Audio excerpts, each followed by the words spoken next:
امارات نے ایک ماہ کے لیے $2 ارب قرضہ رول اوور کر دیا ہے۔ مقامی میڈیا نے دعویٰ کیا ہے کہ متحدہ عرب امارات نے $2 ارب کا میچور قرضہ 6.5% کی موجودہ شرح پر ایک ماہ کے لیے رول اوور کر دیا ہے۔ یہ $2 ارب پاکستان کے مجموعی $16 ارب کے ذخائر زیر مبادلے کا حصہ اور اس پر پاکستان سالانہ $13 کروڑ سود موجودہ شرح پر ادا کرے گا۔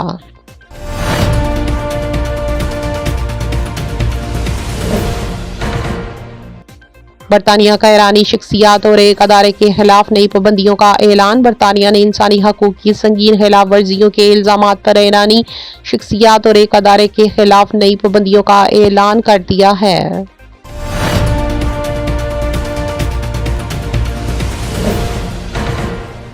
پاکستان اور کینیڈا کا تجارت، کارکنی اور زرعی شعبے میں تعاون بڑھانے پر اتفاق۔ SIRFC کی فعال سفارتی اور معاشی حکمت عملی سے پاکستان عالمی اسٹریٹجک شراکت داریوں کے نئے دور میں داخل ہو گیا۔ کینیڈا نے تجارت، کارکنی اور زرعی شعبے میں تعاون بڑھانے پر اتفاق کیا ہے۔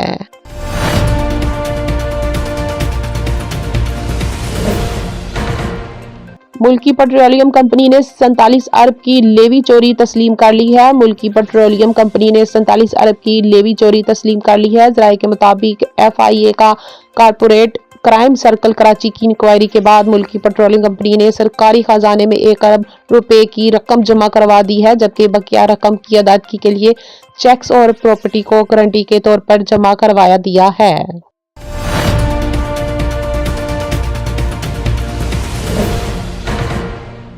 فیلڈ مارشل سید عاصم منیر سے اسلامی فوجی اتحاد برائے انسداد دہشت گردی کے سیکرٹری جنرل کی ملاقات۔ فیلڈ مارشل عاصم منیر سے اسلامی فوجی اتحاد برائے انسداد دہشت گردی IMCTC کے جنرل سیکرٹری میجر جنرل محمد بن سعد نے ملاقات کی ہے۔